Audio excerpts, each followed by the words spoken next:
It was a challenge. I mean, the cultural difference was huge. I would say I was in culture shock for 2 years. A lot of things that people don't really come out and tell you this is wrong, this is right. I didn't really know that there was a left hand, right hand distinction in this culture. Being left-handed, I do everything, of course, with my left hand. At church, I used to put my offering in with my left hand, and they complained to my husband that I'm dishonoring God, putting the offering in the offering box with my left hand. Everybody noticed, and you could kind of I heard this kind of gasp around me, and I was like, "Ooh, what are they gasping about? Like, what's that?" So I was hearing these little gasps here and there, and I had no idea it was about me putting my offering in the offering box with my left hand.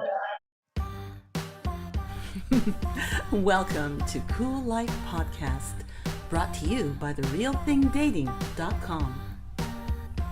www.TheRealThingDating.com. Polydor Records for out scouting. This girl grabbed my bangs and ran my head right into the speaker. Oh. And everyone heard like this, yeah.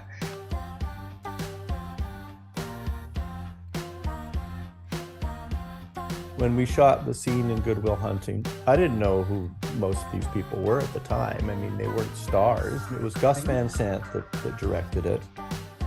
Gus Van Sant was on the floor with Matt Damon's character. I didn't even know who Matt Damon was at that time. I'm Eva John. I'm a former candidate for local government. I was a children's television entertainer, and I love this world, and I believe we should take care of each other and have a lot of fun along the way. Welcome to CooLife. Here we go. And welcome to CooLife Podcast. I'm Eva John with part 2 of our conversation with Bishop Althea Nwaelleh. Welcome back to CooLife. Thank you.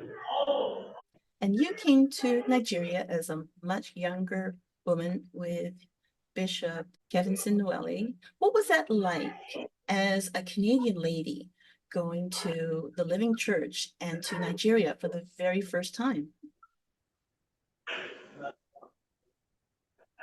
Well, I feel like I was drawn to adventure, and I always had a sense, not always, but for some time before I traveled and left Nigeria and met my husband, I had a sense that my destiny, my purpose was elsewhere, somewhere other than Canada.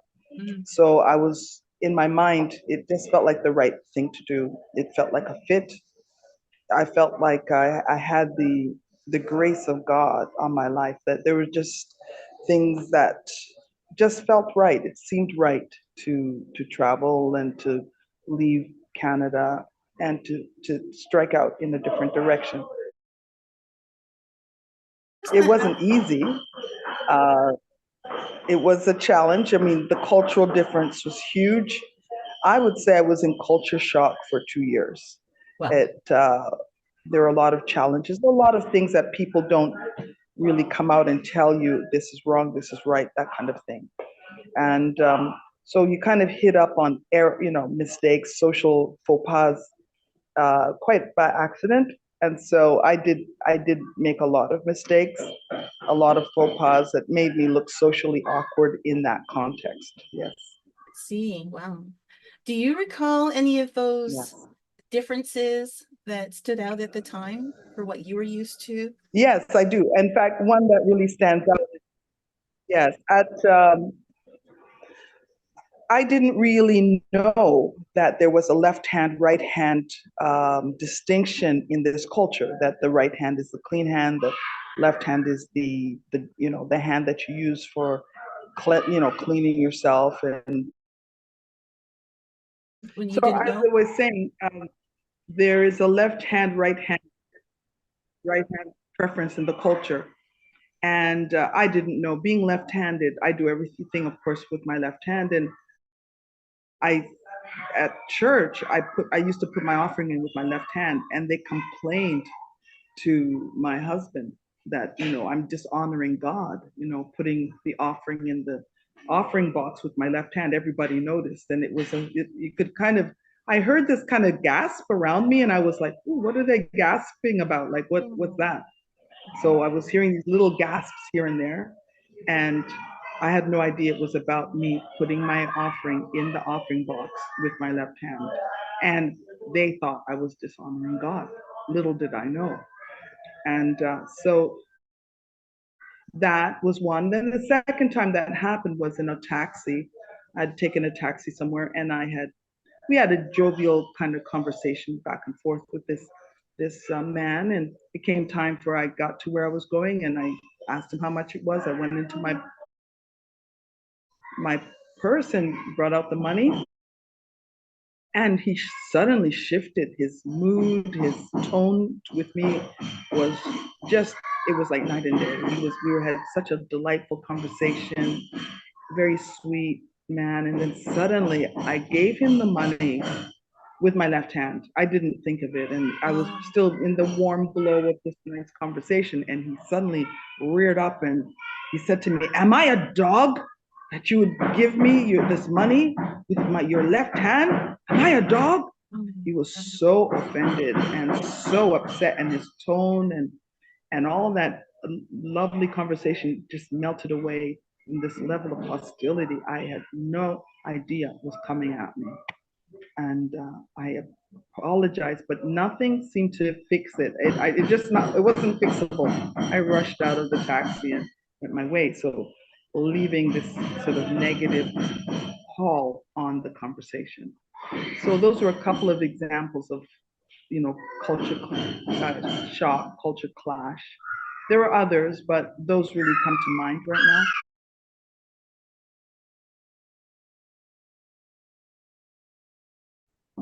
Yeah. Now, in your time being a minister with the Living Church over the many years, have you encountered other Canadian ladies who have transformed their lives by going to Nigeria as well? Yes. In fact, we have a group, what we call ourselves Niger Wives. When we started way back in the early 90s, we didn't know other pockets of women, foreign women married to Nigerian men existed. So we just gathered ourselves. Once a month, we'd come together and do potluck. And at that time, we really didn't have a name. We didn't have a structure. We just had a social kind of network among ourselves from all over the world. At the time when I joined them, there was someone from Russia, Denmark, Germany, another Canadian, and so on. So from all over the world. And then we realized that, hey, we're not alone. So we joined the larger network called Niger Wives. And they're well established, and they're all over Nigeria. And again, from all over the world. And there's a structure, we plugged into the structure. And it's been, over 30 years.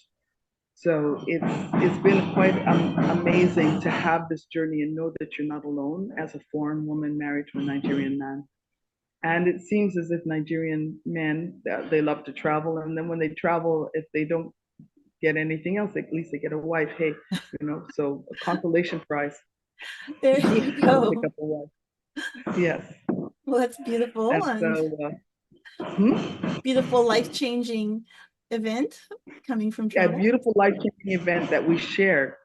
And so, there were some movies that became very important to us. Like the movie Not Without My Daughter became a kind of anthem for us in our group, just that trying to survive in a foreign country, your children, your husband, and how the culture can change you, how the man that you're married to is very different in his own context from the context you met him in. And so that was really a fascinating journey for us to share in our various ways with one another. That's quite a film. So that was a film, Not Without My Daughter, starring Sally Field, the former Flying Nun, and amongst other great epic films, an Oscar-winning actress. So I can certainly understand that it's not a small film, and that's quite a story. It's a true story. And I can see how that became, as you called it, an anthem for your group. It's a very special, heart-rending story, but one for all of you to identify with as foreign women fitting into a different society. That's amazing. Over the years, like we grew up together. So it's been 30 years, and of course, some of us grow old and die. We're now mothers, and then now we're grandmothers, and then we're seeing a whole new generation of young married women, young mothers coming in, and they're not coming in the numbers that we came in at. So many of my friends are, in my age, in the 60s, in their 60s. Some are much older. Some have gone home, and died. And so to say, and some have died, have gone back to their countries. So our stories have become, diverse, afresh.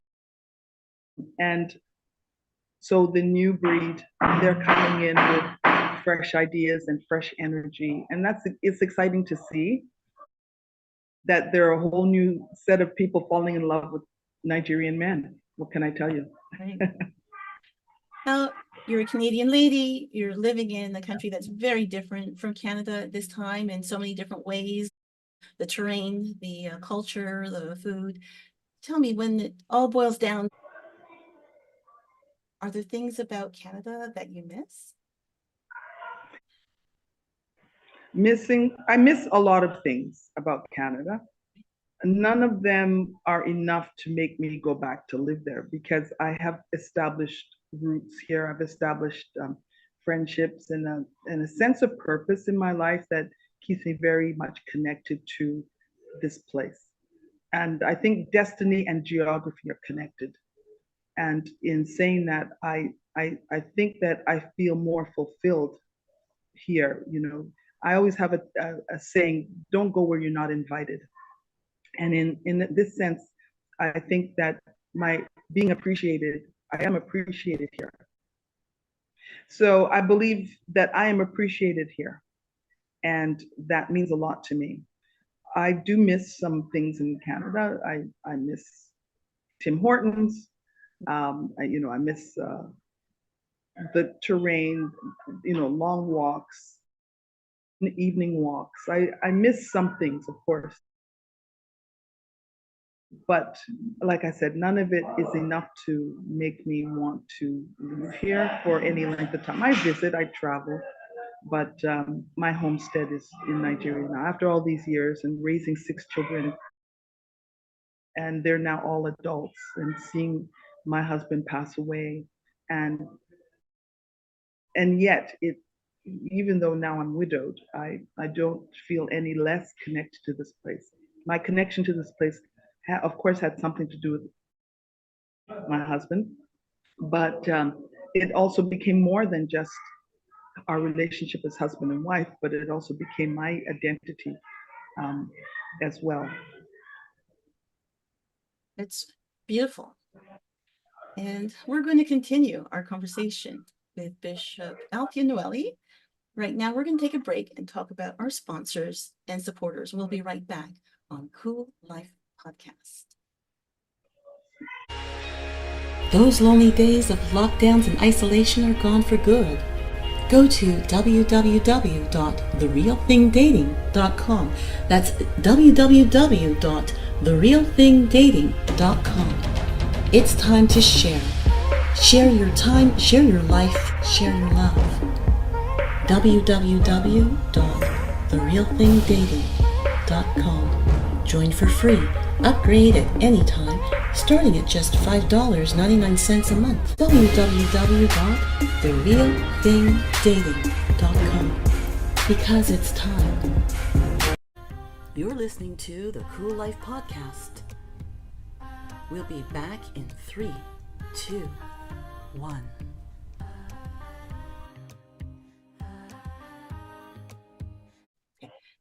And we're back on CooLife Podcast. I'm Eva John with Bishop Althea Nwaelleh of the Living Church in Nigeria. Althea, your background is also involving music. You're an accomplished musician. You wrote and produced a Christian themed musical that toured all over Nigeria with a countrywide tour that you've done with ease. That's pretty amazing. This was pretty amazing. Can you tell me about what that was like to actually write and produce a Christian themed musical?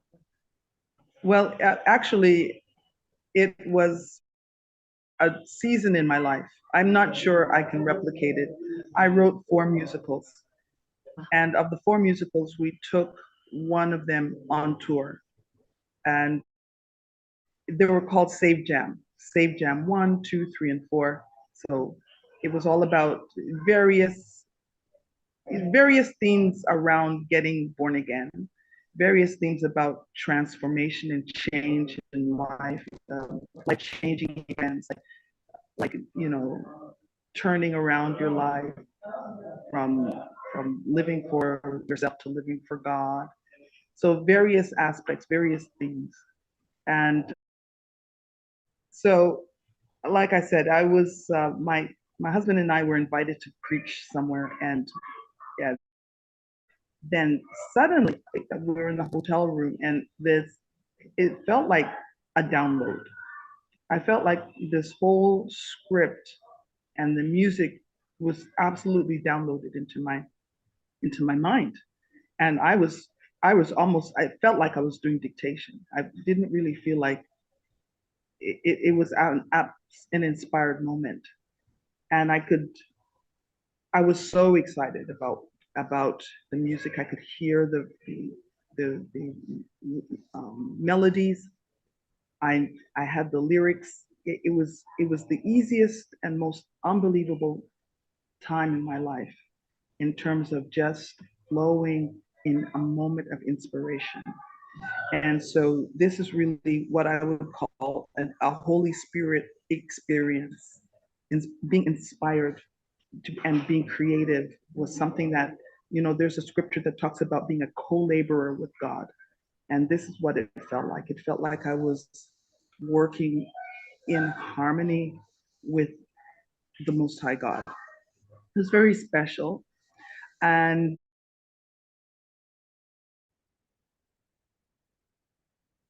it was a really lovely focal point for the young ladies and men at that time.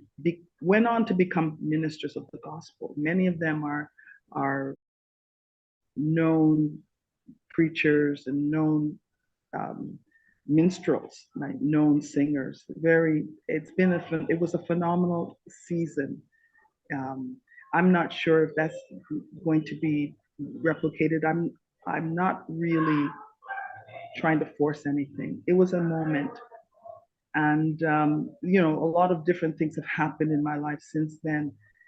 And as I had mentioned earlier, there are times when it feels like assignments and projects come to me, and I walk in them for a time, and then I lay them down and I walk in something else. And that was a season. Right. It's not something that I feel like forced to make happen again. Well, you are the child of creative people. Your father Yeah. was a television producer with the CBC, that's the Canadian Broadcasting Corporation. It's Carl Alexander Brown was your father. He was a script writer. He was also a music producer and a music writer, prolific music writer. He was a speech writer for political figures. So he did move in circles of power in creativity, music, and politics. Your mother, Cynthia Brown, was a model and a lover of music. You had creative parents. Do you feel that you would still continue your creative heritage in your work in the future? No, I really don't. It's this changing time and season, and those particular musicals were written at a time for a time. I Some things get dated. I mean, some things last forever and they transcend time. There's music that you call timeless. I'm not sure that the musicals I wrote will stand the test of time. I'm not sure that I want to pursue that. My um, my children are musical and they're very talented, and perhaps through them. But what I really think I'm saying is that I've really not got the interest. I don't have the drive. I don't feel that that's something that I want to pursue right now. My heart and my eyes are going in a different direction, and I feel that I'm in a way the transition with the passing of my husband. I I don't feel like I've settled into, sinking my teeth into something brand new. I'm still in a period of mourning, and I think I'm also in a period of transition. So I'm not in a hurry to find something, force something, make something happen. But will, and I have every faith that things will work out, and I will have a sense of fresh vision, a fresh purpose. But it's not something I've ever gotten by forcing that to happen. I more have to just stay open and alert and God conscious and self conscious at the same time. Bishop Kevinson Nwaelleh was also an accomplished musician. He had his own band. They toured all over the country, and he had quite a renowned gift of music that he applied in the ministry as well. Do you feel that you were both inspiring each other as two highly creative and productive people together in your ministry?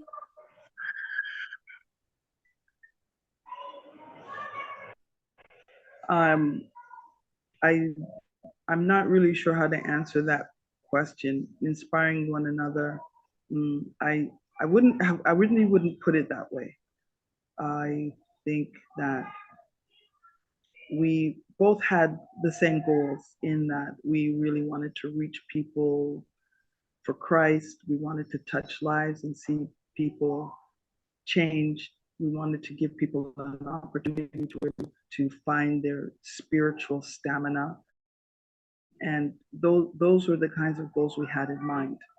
Then we, from just our personalities being different, I think that we had different ways of different perspectives of what would make that work. And so working together, I would say we worked mostly in tandem, not really not really blending our gifts. Maybe we did at times, but he really gave me the first, push to say, come on, you can do this. He really celebrated me in that he encouraged me to be a preacher. He encouraged me in my music. Okay, so we're just going to take a break. We're taking a break to talk about our sponsors and supporters. We'll be back with more conversation with Bishop Althea Nwaelleh, live from Aba, Nigeria, on CooLife Podcast.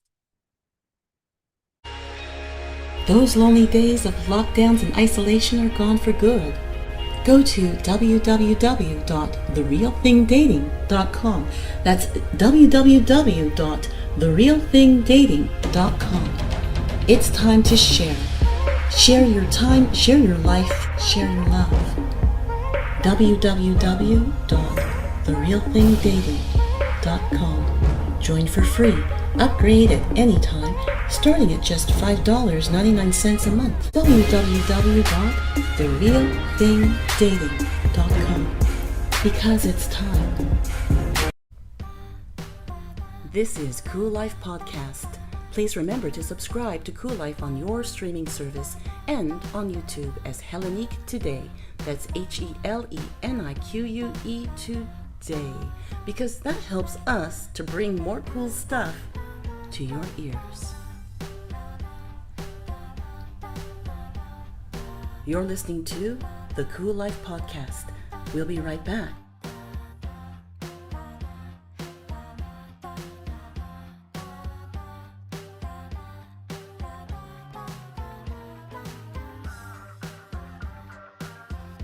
And we're back on CooLife Podcast. I'm Eva John with Bishop Althea Nwaelleh of the Living Church in Nigeria.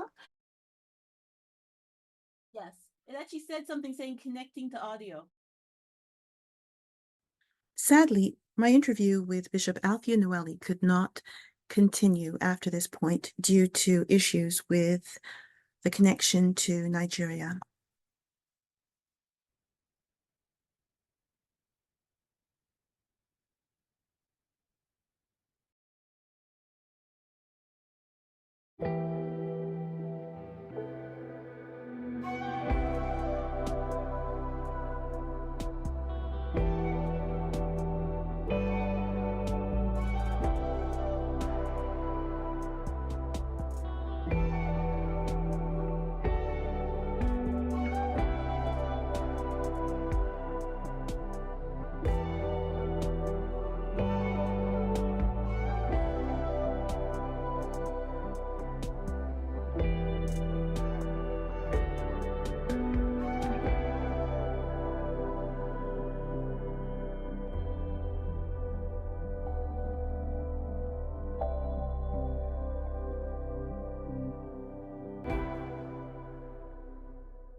Thank you so My much. pleasure. Bye now. Bye. Bye. And that was our show. Thank you for listening to the very end. Please remember to subscribe through your streaming service to get more access to our guest interviews. Also, please subscribe on YouTube to help support our podcast.